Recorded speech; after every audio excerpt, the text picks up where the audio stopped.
Então, a nossa aula.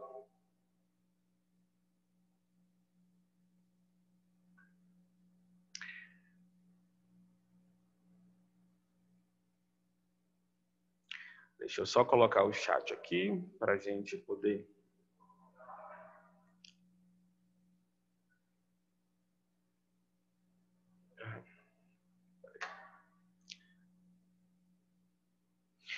Deixa eu colocar o chat aqui para a gente poder conversar sobre.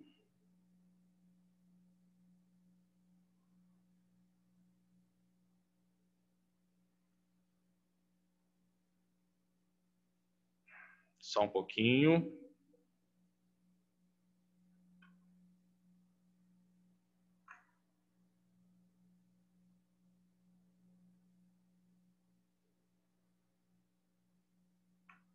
Tá gravando?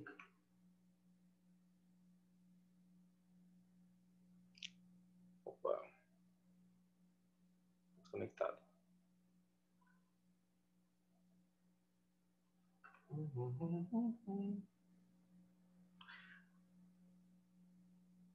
Estão conseguindo ver a tela de apresentação? Espera só um pouquinho. A gente tem que chamar o Vitor rapidinho para ele nos ajudar aqui. Aqui.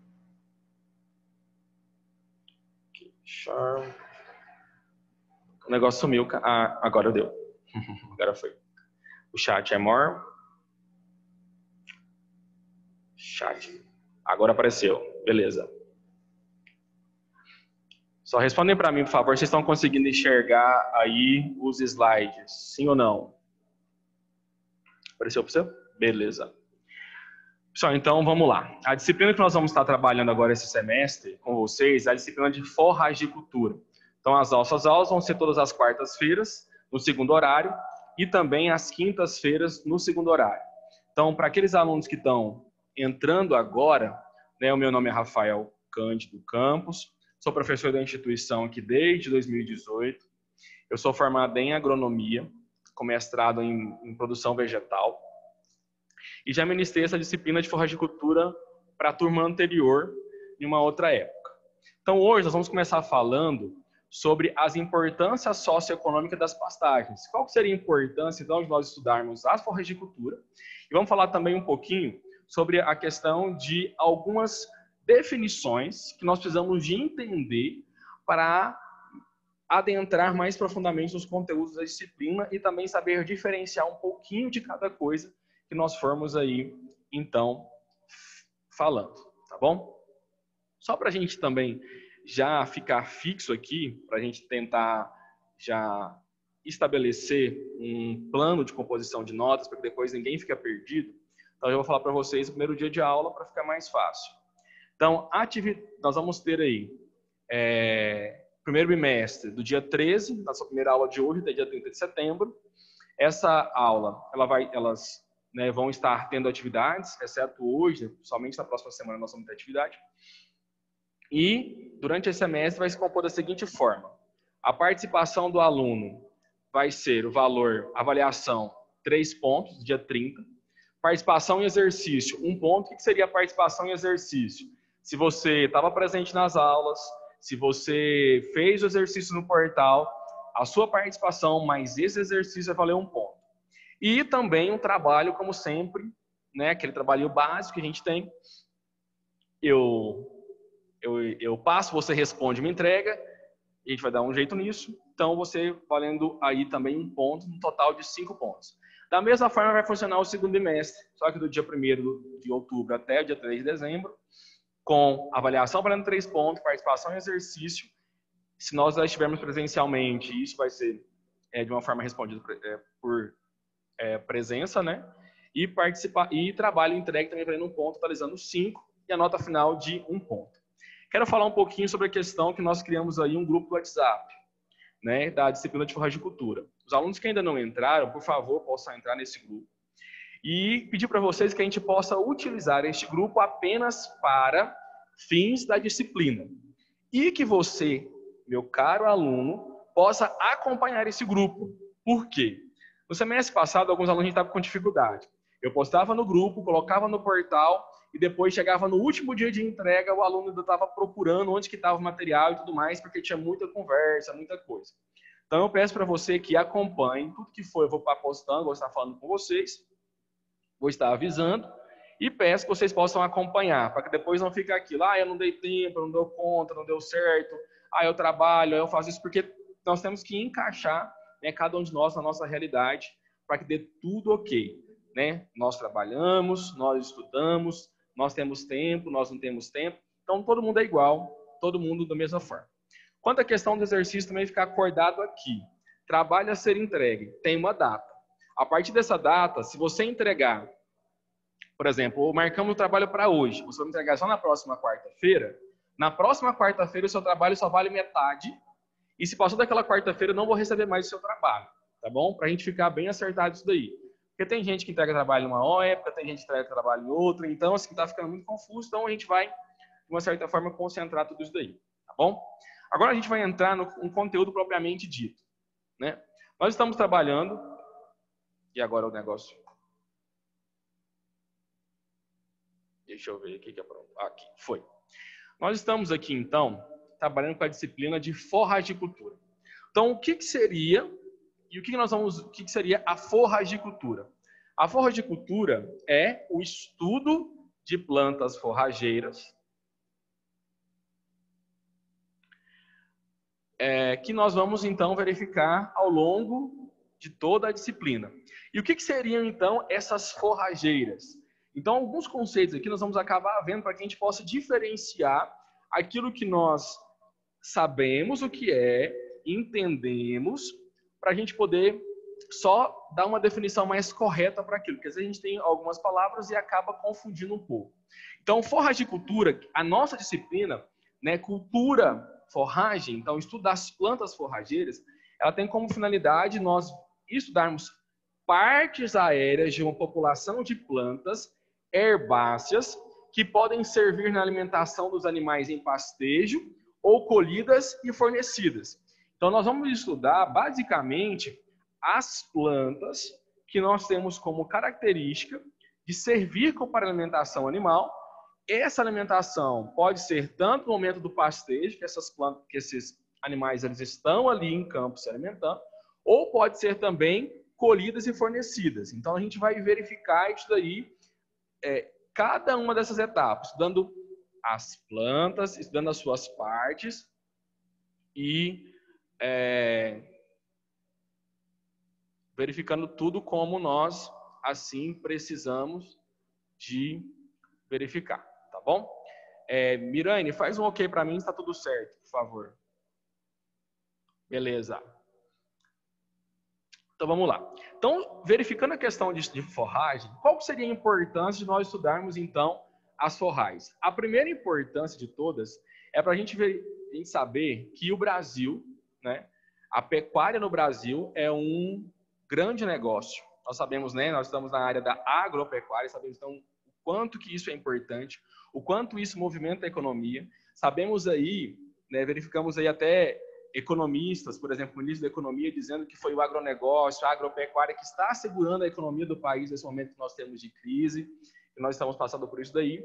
Então, nós temos o segundo maior rebanho, o segundo lugar, né, a segunda posição de rebanho no mundo, 20% do que ocupa no mundo, 208 milhões de cabeças no Brasil. Então, acaba sendo que nós temos uma pecuária bastante potencial, bastante expressiva, né, do ponto de vista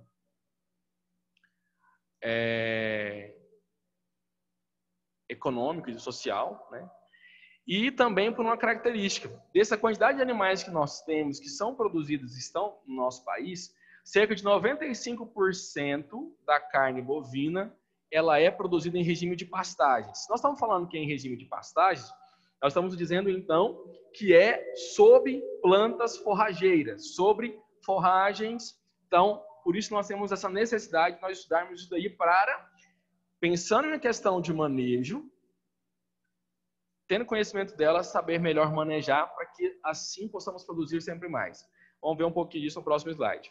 A área total hoje é mais ou menos 167 milhões de hectares, 45% da área agricultável do país. Isso é uma questão muito interessante e importante. Não sei se vocês já viram falar muito. Uma questão que, quando nós estamos falando de termo de preservação ambiental, o pessoal acaba pegando muito no pé da pecuária, por um fator, né? Abertura de novas áreas para a produção pecuária, o cultivo de gado. Uma vez, o que subsintende, o que está acontecendo? Que as áreas que eram utilizadas pela pecuária estão sendo hoje ocupadas pela agricultura, então a pecuária tem abrindo novos espaços. Então hoje sempre tem esse dilema, né, dessa conversação entre esse poder ou não.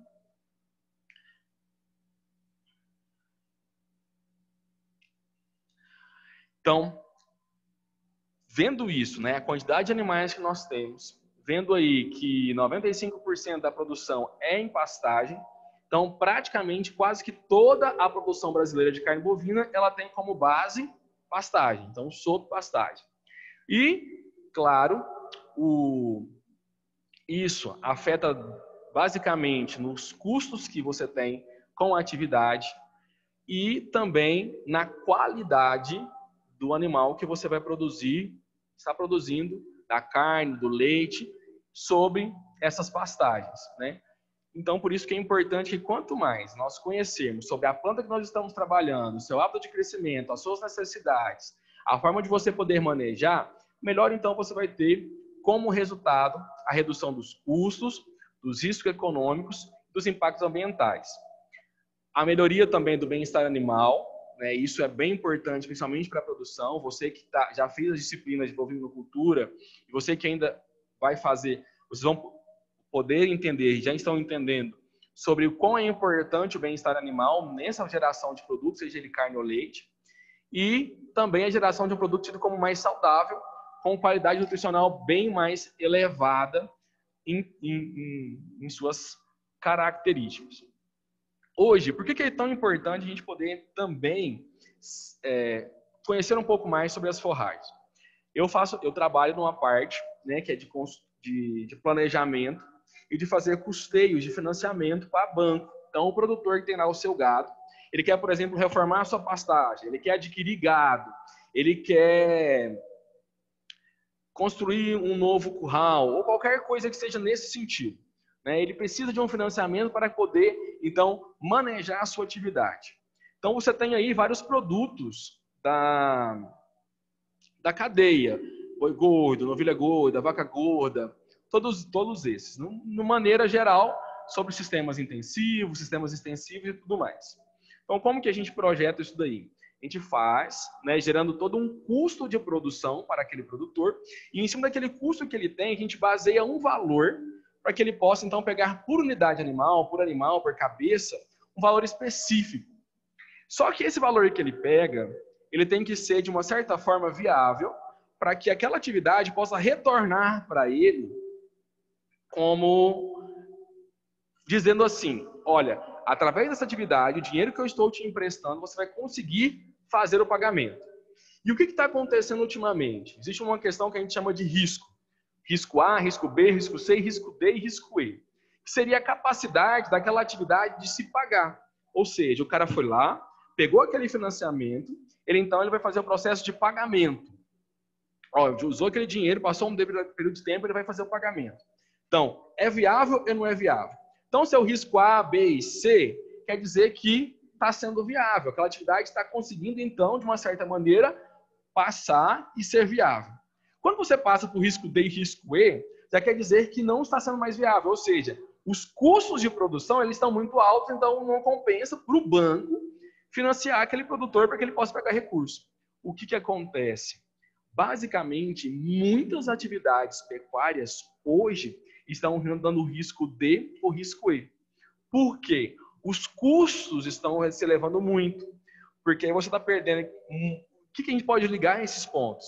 Primeiro, as pastagens. Podemos ligar isso. Pastagens, pastos que às vezes foram mal manejados e por isso os animais precisam de uma suplementação maior ou de uma forma maior diferenciada de manejo, que acaba elevando os custos de produção.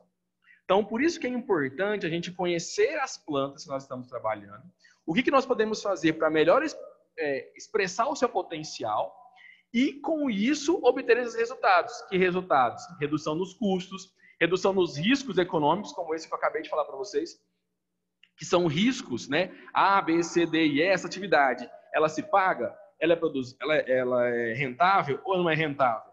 O litro que está... A quantidade de dinheiro... Olha que palavra que eu estou falando, né? O valor que está sendo pago pelo litro do leite está compensatório mediante os custos que esse produtor ele tem? Então, como que eu posso fazer para manejar isso aí através, né, desse conhecimento das pastagens e como que as pastagens podem, de uma certa maneira, trazer esse benefício econômico para esse produtor? Então, hoje, nós vemos a propriedade rural como uma empresa, como se fosse realmente uma empresa rural, onde tudo que você entra tem que girar, o valor que você tem que girar e produzir bem e produzir com qualidade.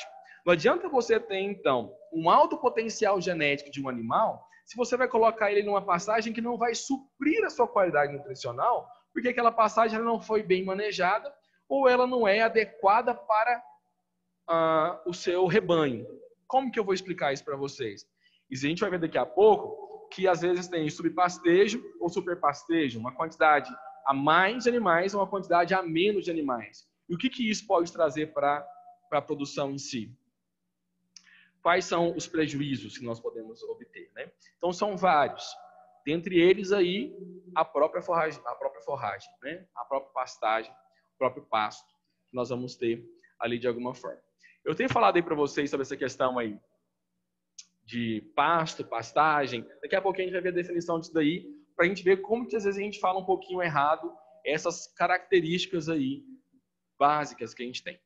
Então, a pastagem é a base da produção de carne e, se bem manejada, ela pode tornar a atividade mais rentável. Então, isso é um aspecto importante da pastagem, né? Pode contribuir com o produtor a tornar aquela atividade mais rentável e, consequentemente, mais lucrativa. Olha para a gente ver aqui, ó. Para a engorda e terminação em pasto, o bom manejo das pastagens é fator determinante para o êxito da atividade. Ou seja, o manejo da pastagem, ela está intimamente relacionada com a questão da qualidade que você tem na atividade. Não somente qualidade, mas o êxito. O que é isso? A atividade ela deu certo, foi ok. Todo mundo está entendendo? Pode escrever no chat para mim alguma dúvida que você tiver. Se o áudio não estiver bom, ou se você não estiver enxergando bem, você pode falar para mim aí, tá bom? Que eu vou estar aqui observando, tentando ajudar para que juntos a gente possa chegar a ficar ainda melhor. Eu estou vendo muito a Mirane, qualquer coisa, Mirane, você dá um sinal aí, ó, de positivo, de negativo, para que eu possa, então, ter um feedback aqui, tá bom? A qualidade de forragem, a quantidade de forragem de boa qualidade disponível influencia o consumo sob dois aspectos. Primeiro, a qualidade do alimento ingerido. Isso aí é bem importante. Então, qualidade do alimento que está sendo fornecido para esses animais. Uma vez que tudo que aquele animal se alimentar, de uma certa forma, vai ser convertido em carne ou leite. Então, qual que é a qualidade que eu estou dando para esse produto, para esse animal? Para que eu tenha um produto de qualidade. E o segundo, a quantidade que o animal ele vai conseguir consumir. Então, uma forragem, às vezes, com pouca qualidade, que está um pouco bem abaixo, né, daquilo que é esperado, pode interferir com esse animal, então, se alimentando menos. Ele se alimentando menos vai produzir, consequentemente, menos. Então, o resultado que nós vamos ter dessa atividade, tá bom? Então, podemos perceber por isso daí uma quantidade de fatores que são importantes e que precisam, então, de ser levadas em consideração para o sucesso, então, da atividade. O Hauer perguntou aqui, sobre essa informação, pastejo, manutenção e demais, tem estar no projeto ou algum técnico ou agrônomo faz auditoria? Eu não entendi o que você quis dizer com essa pergunta. Você pode reformular ela? tem de estar no projeto ou algum técnico ou agrônomo faz auditoria? É assim, ó, mais ou menos, deixa eu ver se eu entendi. Quando você faz um processo, então, um projeto específico, por exemplo, de recuperação de pastagens, eu tenho que comprovar que aquela minha pastagem já está degradada. Como? Explicando, dizendo qual que é o manejo dos últimos 20 anos, como que a pessoa ela manejou. Primeiro que a gente tem que saber, essa área sua é própria, essa área sua é arrendada, qual foi o capim que você estava utilizando, quais foram os manejos técnicos que você fez desse capim, se ele é irrigado, se não é, como que seria o processo de adubação dele, se você utiliza adubação orgânica ou se você utiliza adubação mineral, como que era feita a distribuição desses animais em pastos, se havia realmente uma distribuição igual ou se havia uma superlotação desses pasteiros. Então você faz essa explicação. E você pode verificar também uma questão de passagem compactada, dizendo como está a característica do solo. Então, através de um laudo de solo, uma análise de solo, para verificar se este solo praticamente ele está adequado no termo técnico fertilmente, e também se está compactado ou se não existe um tipo de compactação. E depois disso, por exemplo, eu tenho uma quantidade de animais e a área é X. Eu vou ter que apresentar dentro desse processo como que eu vou te explicar? Uma capacidade de apacentamento desses animais. Porque aí eu vou dizer se aquela forragem que eu estou tentando implementar, vou ter que dizer isso também, qual que é a planta que eu vou utilizar, qual que seria a sua capacidade, se ela vai suportar a quantidade de animais ou se não. Então, isso tudo tem que estar dentro de um projeto técnico, realmente, e na maioria das vezes isso pode ser feito em conjunto, né?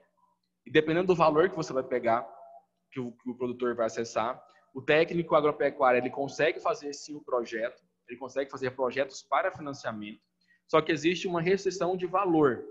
Até certo determinado valor, o técnico ele pode assinar, pode recolher lá a responsabilidade técnica sem problema nenhum, né? Desde que ele explique dentro desse projeto todos esses fatores que a gente foi falando aqui agora, que eu fui explicando para você. Tá bom, Hauer? Essa seria este processo, tá bom? Então, a escolha da espécie forrageira requer conhecimento das suas características, porque a gente precisa de conhecer, saber como que ela vai expressar o seu potencial naquela área que a gente está trabalhando, as suas adaptações ao meio. Por exemplo, é possível que este ano a gente tenha aí uma escassez de água. Qual que seria o comportamento? Ou vamos ter um ano mais quente ou um ano mais frio. Qual que seria o comportamento dessa planta a este meio, a essa adaptação? Ou eu estou levando ela para um local que é mais alto, um local que é mais baixo, um terreno que é mais fértil, um terreno que é mais arenoso. Então, como que seria esse processo de adaptação dela próximo a essa classificação?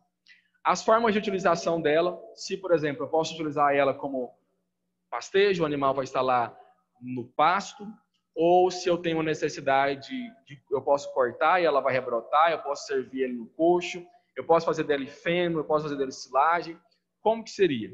Outro fator, qual que é o valor nutricional dessa planta? Então, gente, existe uma vasta gama de plantas forrageiras, leguminosas, gramíneas. Então, qual que é o valor nutricional? O valor nutricional dela compatível com a genética do meu rebanho, e também essa possibilidade de consorciação. Consorciar com milho, consorciar com outros sistemas, sistema agroflorestal, agrosilvopastoril. Nós vamos ver um pouquinho sobre isso aí no decorrer da disciplina para que a gente possa falar, tá bom? Até aqui tudo ok? Todo mundo, alguma dúvida? Tudo certo? Se você tiver alguma dúvida, você pode colocar aí no chat ou colocar aqui no grupo, para que a gente possa, então, poder responder a sua dúvida. Não tendo, eu vou passando para frente, tá? Mas se alguém tem, pode postar, eu vou voltando e a gente vai respondendo a sua pergunta. Opa, vamos voltar. Então aqui agora a gente vai ver um pouquinho sobre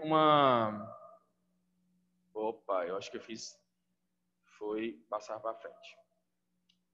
Algumas definições que precisa da gente poder entender aí, para falar um pouquinho melhor sobre a questão da disciplina. Então, primeiro, nós estamos falando muito sobre pastagem, pasto, pastejo, mas qual seria a definição de cada um desses daí para que a gente possa ter isso em mente? E pode observar que desde o momento que eu comecei a falar da aula, talvez eu tenha falado referido a um, querendo utilizar o outro, porque está muito fixo na nossa cabeça, às vezes, uma definição disso daí. Então, vamos lá para a primeira definição. Então, a primeira definição aqui é pastagem. Pastagem, lugar com vegetação própria para o gado pastar. Unidade de manejo de pastejo, fechada e separada de outras áreas, por cerca ou barreira, contendo aí bebedouro e coxo para sal, aí disponível para esses animais. Então, pastagem. Olha aqui a minha pastagem. O que seria pastagem?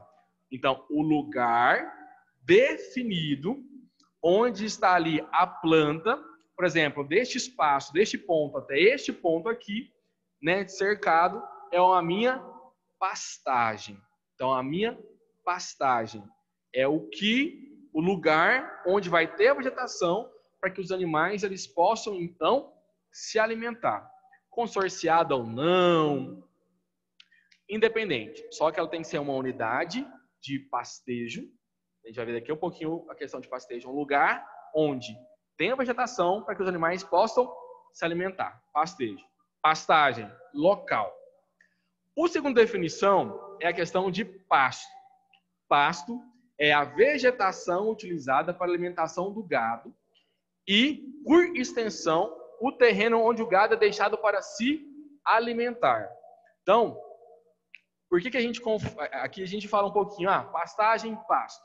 Porque o pasto aqui, ele também é considerado como o lugar, né, onde o animal ele está. Mas seria basicamente a vegetação, ou seja, as plantas que estão naquela área, para que os animais, então, são destinadas à alimentação dos animais, à alimentação do gado. Então, a pastagem a gente faria do lugar e o pasto a gente falaria da vegetação, das plantas que estão disponíveis para pastejo. Correto? Entenderam? Então, pastagem, lugar e pasto, a vegetação. Mas que também pode ser utilizada, né, como mais comumente, quando a gente vai falar pasto, a gente está se referindo mais ao espaço, né? Mas o que a gente está querendo evidenciar aqui, na definição, o pasto ele é a vegetação. O próximo aqui que nós temos, não por ordem, né, é o pastejo. O que seria o pastejo? O pastejo é o ato do animal em si se alimentar, que seria ato de desfolhar a planta enraizada no campo, realizada pelos herbívoros. Para o animal, envolve busca, apreensão e ingestão. Então, só para a gente começar a diferenciar, para a gente começar a dar uma pensativa nisso. Só abaixar aqui, porque o negócio entrou. Pastagem, a gente chamaria de local. Pasto, a vegetação. E pastejo seria o ato desse animal se alimentar. Então, para a gente deixar isso aqui bem definido, para que a gente possa. Como a imagem está sugerindo aí, né? Um animalzinho, um animal, um bovino, aí se alimentando da pastagem. E tendo, por exemplo, então, a pastagem, que é o local, né? Uma unidade de manejo, sendo ela aberta ou não, fechada ou não, onde você vai ter os animais para se alimentarem, a gente vai ter, podemos ter nela divisões. E essas divisões nós vamos chamar de piquete, que é a área onde os animais podem se alimentar, que corresponde a uma subdivisão da pastagem fechada e separada das outras áreas. Então, você tem, por exemplo, uma área de 10 hectares. Você foi lá e dividiu, né, esses 10 hectares em blocos, e cada bloquinho desse tem 1 hectare. Então, a gente chamou isso de um piquete. Então, você tem ali uma piquete, é uma área, uma subdivisão da sua pastagem, do seu local, né, de pastejo, com vegetação para que os animais também possam se alimentar. Por que a gente está falando sobre questão de piquete? Porque quando nós vamos falar de sistema de pastejo, de ferido, de rotacionado, a gente vai falar um pouquinho sobre essas divisões. Então, a gente vai precisar de ter essa palavra, de entender o que seria, então, o piquete. Tá bom? Opa.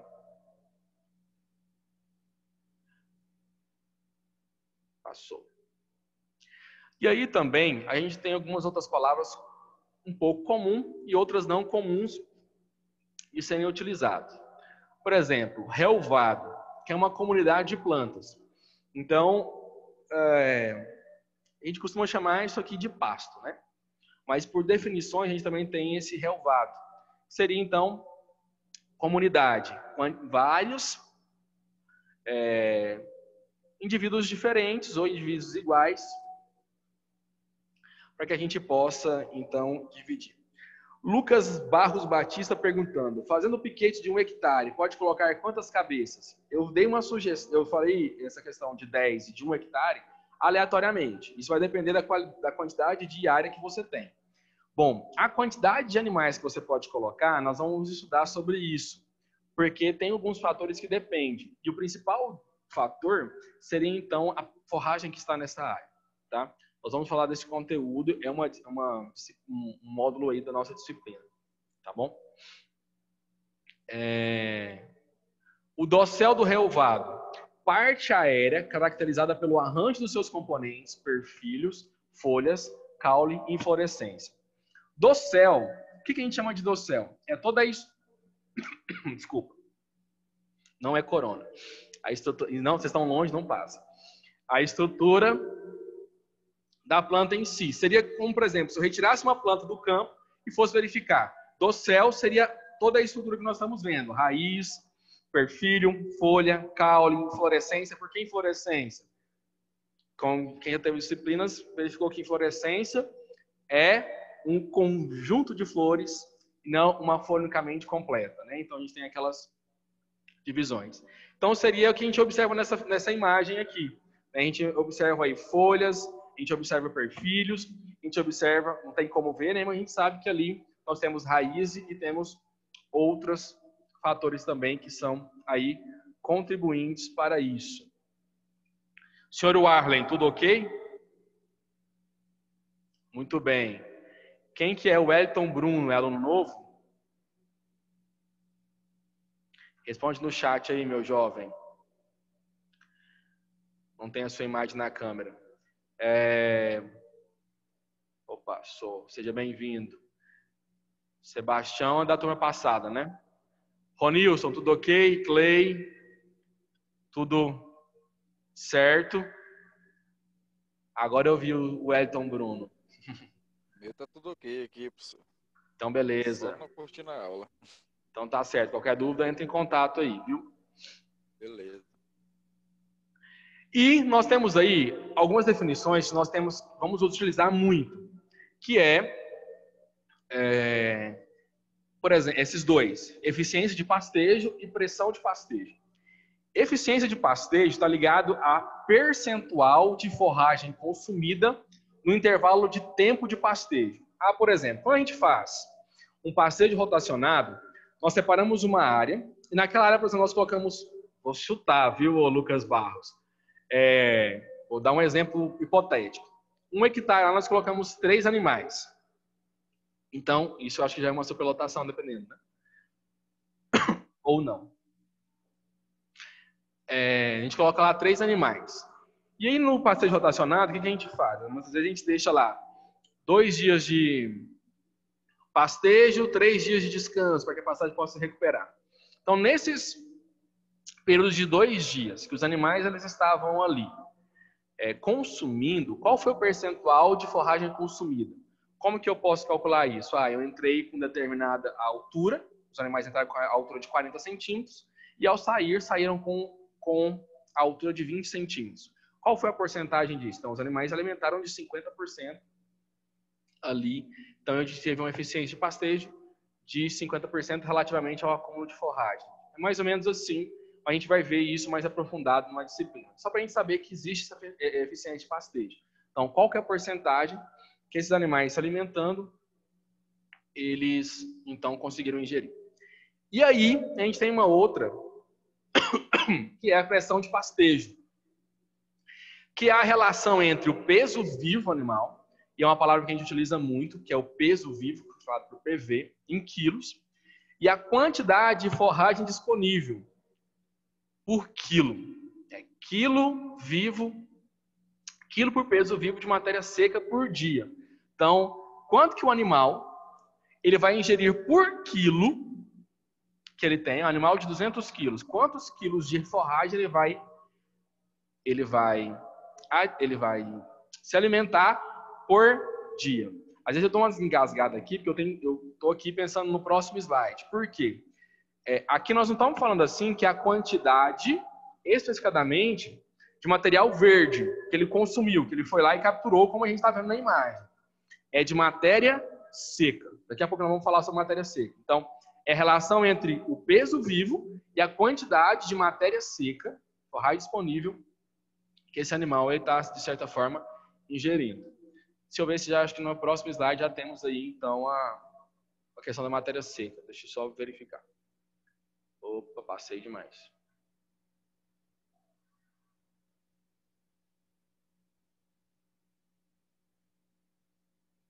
Não tem. Aqui, tá aqui. Aqui, ó, se você for observar aqui no segundo parágrafo aqui, está escrito aqui, ó. A matéria seca é determinada pela pré-secagem do capim a temperatura de 55 a 65 graus Celsius por 72 horas. O que seria isso? Eu vou pegar o capim, vou cortar, pesar ele seco, pesar ele úmido, levar ele para uma estufa por 55 a 65 graus Celsius por um período de 72 horas, 3 dias deixar ele secando. Depois disso eu tiro e peso. Então isso é a minha matéria seca, tá bom?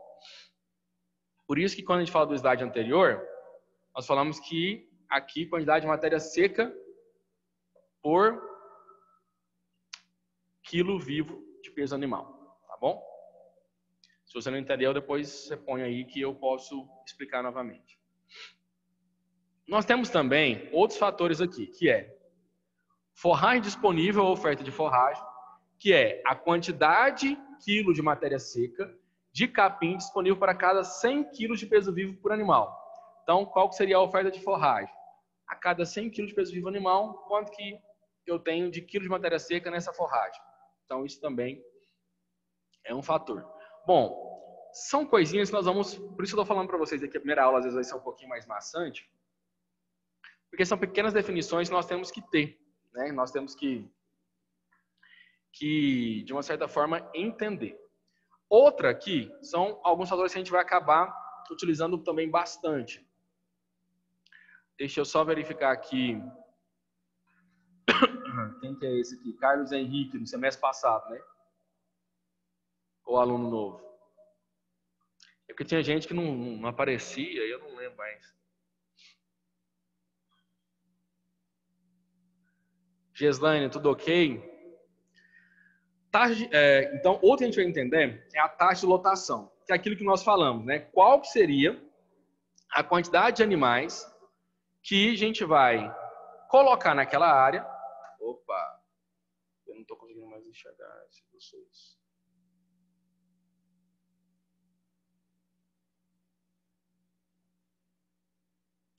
Que seria a quantidade de animais que nós vamos colocar naquela área. Então, é o número de animais ou de unidade animal pastejando em uma unidade de área, hectare, por exemplo. Então, entendi, Carlos Henrique, lembrei agora do senhor. Então, o que seria? Então, por exemplo, a gente dividiu lá o piquete, não foi? Que é uma área que contém uma quantidade de hectares. 1, 2, 3, 4, 8. Quantos hectares que são? Depende da sua área e depende lá. Depois a gente vai verificar como que a gente faz esses cálculos. Tá bom? E a quantidade de animais que eu tenho nela. Mas não é a quantidade de animais cabeça. 1, 2, 3, 4 cabeças. São quantidades de unidade animal. O que significa unidade animal? Seria, então, por exemplo, eu tenho 10 animais lá. Cada um tem 300 quilos, por exemplo, citando, tá? Então, daria quanto? Alguns 1000 quilos, né? Então, eu vou dividir isso por 450. Então, eu vou saber quantas unidade animal que eu tenho. Deve ser provavelmente próximo de 8. Deixa eu só verificar aqui, ó. 300 quilos vezes... eu falei, quantas cabeças? Falei, 10. Então, 3.000 quilos, dividido por 450, seria mais ou menos 6 unidades animais. Então, eu tenho 10 animais cabeças, 10, mas de unidade animal eu teria apenas 6. Quem já viu as disciplinas de bovino, às vezes está mais adaptado à questão de unidade animal. Já ouviu essa questão que cada unidade animal está correspondente a 450 quilos de peso vivo. Né? E quem não vai se habituar com essa fala, porque a gente vai utilizar muito isso daí, tá bom? Quando eu falei para vocês aí também, né, se a gente está falando lá que a gente coloca, né, os animais em uma determinada quantidade de área, e tem que saber se essa área ela tem uma capacidade de suportar isso daí. A gente chama de capacidade de suporte, que é a taxa de lotação em uma pressão de pastejo ótima durante um período de tempo definido, no qual se observa a massa de produção animal por área sem causar degradação da pastagem. Ou seja, vamos trocar por miúdos. Capacidade seria a quantidade de animal que eu vou colocar dentro daquela área, por exemplo, lá dos 7, dos 8 hectares. Quantos animais que eu vou colocar naqueles hectares ali e que não vai, de uma certa forma, fazer com que haja uma degradação dessa pastagem, mas que os animais eles vão se alimentar bem e vão produzir bem naquele tempo que foi definido, 2, 3, 4, 5 dias. Vamos falar um pouquinho para vocês entenderem, mais aprofundando para vocês entenderem. Mais fácil para vocês entenderem. Por exemplo, eu coloquei lá o potencial daquele animal vou fazer um animal de leite, para vocês entenderem. O potencial daquele animal é de produzir 18 litros de leite por dia, suponhamos, tá? Suponhamos isso. Então, ali tenho 10 animais naqueles 3 hectares. Se eu colocar os 10 animais, eles vão continuar com essa produção, eles vão continuar se alimentando, não vão causar nenhum tipo de degradação à pastagem, não vão causar por compactação, por alimentar demais do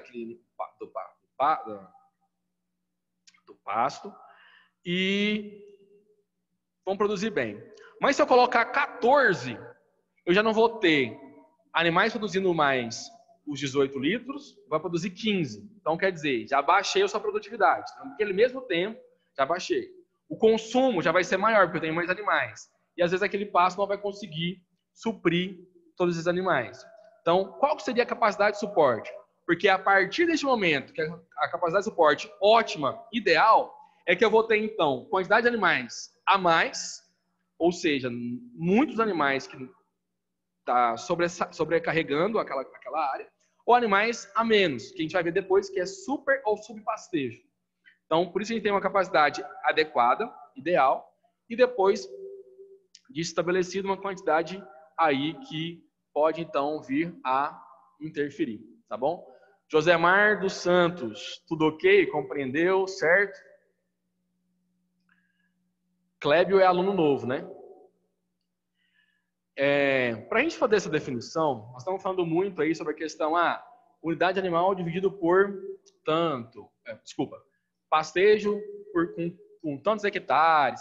Então, às vezes, a gente é acostumado a gente falar algumas coisas. Então, a gente precisa de entender isso daqui, né? Eu coloquei algumas definições aqui. Um acre, não é o estado, tá? É uma unidade de medida, por favor, não confundam. Um hectare, um alqueiro paulista, um alqueiro mineiro, um alqueiro goiano e um alqueirão. Porque é comum, às vezes, a pessoa vai vender uma terra, é tantos alqueirão. O que é alqueirão, meu Deus? Nem está utilizando isso mais hoje em dia. Então, basicamente, para nós, o que nós utilizamos? O hectare, que hectare é 10 mil metros quadrados, né? Um hectare é igual a 10 mil metros quadrados. E um alqueire goiano, que é cada 4,84 hectares, é igual a um alqueiro. Ou um alqueiro é igual a 4,84 hectares. Então, juntou 4, tem um alqueiro. Então, para a gente definir. E temos outros aí, né? O acre, alqueiro paulista, alqueiro mineiro. Mas para nós aqui, mais comum nós utilizarmos lógico, o alqueiro goiano e o hectare. E o alqueirão, eu sempre tive esse negócio na cabeça, eu também não lembrava, porque não é muito comum, que é 19,36 hectares. Onde que isso é mais comum? Se a gente pegar certidões de interior antigas, quando fosse dividir, por exemplo, aí a quantidade de áreas, eles dividiam 19,36 hectares, estava escrito lá um alqueirão. Né? Um alqueirão correspondente a... Então, era muito comum, a gente vê muitas matrículas aí que tem um hectare dividido por 19, um alqueirão dividido por 19,36 hectares. Tá bom? Bom, eu acho que para a gente finalizar, para não ficar muito pesado, porque a gente teve várias definiçõezinhas aí, né, referente ao que é isso, o que é aquilo, qual que seria a capacidade disso, eu vou passar esse slide aqui, que é isso que nós estamos falando aqui agora para a gente encerrar, para que a gente possa entender melhor e sair pelo menos com essa definição na cabeça, tá bom? Opa, passou. Então, se a gente tem lá uma capacidade de suporte, uma capacidade ali de pastejo, nós vamos ter isso aqui, ó. Vamos observar Vocês conseguem verificar o mouse quando eu mexo aqui ou não? Vocês veem o mouse mexendo, né, Miriane? Então tá. Olha para você a gente ver aqui nessa figura. A gente tem aqui, ó, nesse eixo aqui, ó, o ganho por área, quilos por hectare. Então, vamos falar lá. Em cada hectare lá, quantos quilos que o animal está ganhando. Ganho por animal, quilo por cabeça. E temos aqui a oferta de forragem, no eixo X aqui. Oferta de forragem, quilo de matéria seca por animal. Então, a gente vai verificar aqui, ó, que de acordo com a demanda de forragem, então pode ser que a demanda de forragem ela seja constante. Nós vamos ter uma capacidade ótima, que seria esse ponto aqui, onde eu vou ter tanto o ganho animal, que é esse vermelhinho que está aqui. Alguém ligou o microfone, alguma dúvida? Ah, tá. Então a gente tem aqui essa linha, né, do ganho animal, linha vermelha do ganho animal por cabeça, e essa linha tracejada aqui da linha do ganho diária. Ou seja, então dependendo da quantidade de animais que eu coloco, eu estou preservando a área e ganhando peso animal. Estou recuperando a minha forragem que está ali, o meu pasto que está ali. Bom, então eu tenho um ponto ótimo, que é marcado aqui, ó, onde a linha do ganho por área e o ganho animal, ele está evidentemente marcado. O que eu posso ter? Depois dessa amplitude ótima, eu posso ter, então, superpastejo ou um subpastejo. E aí a gente vai depender muito sobre isso daqui. Então, se a gente fosse olhar aqui nessa imagem, olha, vamos fazer a definição primeiro, depois a gente volta na imagem. Subpastejo. Poucos animais para muito pasto. Ou seja, tá bem aqui, ó. Subpastejo. Eu tenho uma grande oferta de forragem, mas a quantidade de animais que eu tenho são poucas. Para o animal, isso é bom. Significa mais alimento, menos competição com os outros. Vai ter um ganho de peso maior. Porém, em consequência, o ganho por área, de animais por área, olha só, de quilo por área, por hectare, ele cai. Ou seja, a forragem ela já não vai conseguir também, de uma certa forma, dar a esses animais todo o suporte que ele precisa, uma vez que você vai ter plantas mais fibrosas. Quando você for lembrar lá, eu esqueci de comentar uma coisa, no slide nós falávamos sobre pastejo, né, que era o ato do animal de se alimentar. Estava lá que o animal ele tinha a procura, captura e a indução. Então o animal ele é muito seletivo, ele vai selecionar aquilo que ele vai comer. Se tiver uma ali que é mais agradável ao seu paladar, ele vai utilizar, vai comer daquela. Se tiver uma que é menos agradável ao seu paladar, ele não vai se alimentar dela e ponto final. Não tem outra história. Então, quanto mais... Tem alguém com o microfone ligado, fazendo um pouquinho de barulho. Um pouquinho?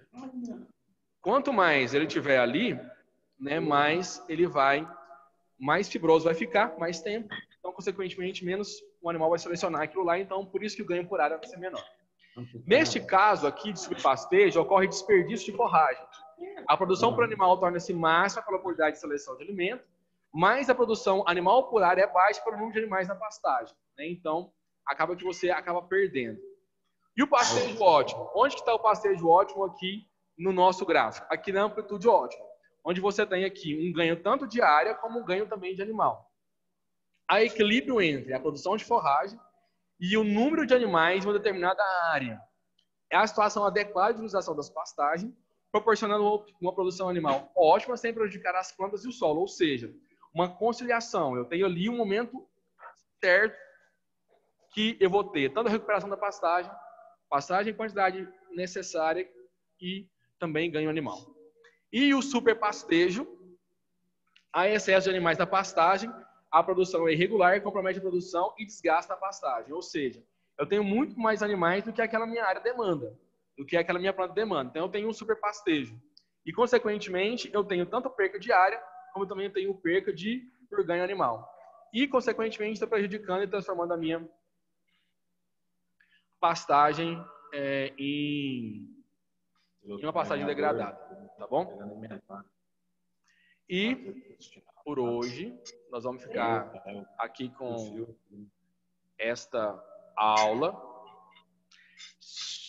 Tá bom? Alguma dúvida referente àquilo que nós falamos hoje? Se vocês quiserem ligar o microfone, podem ligar. Eu vou parar de gravar aqui já, tá?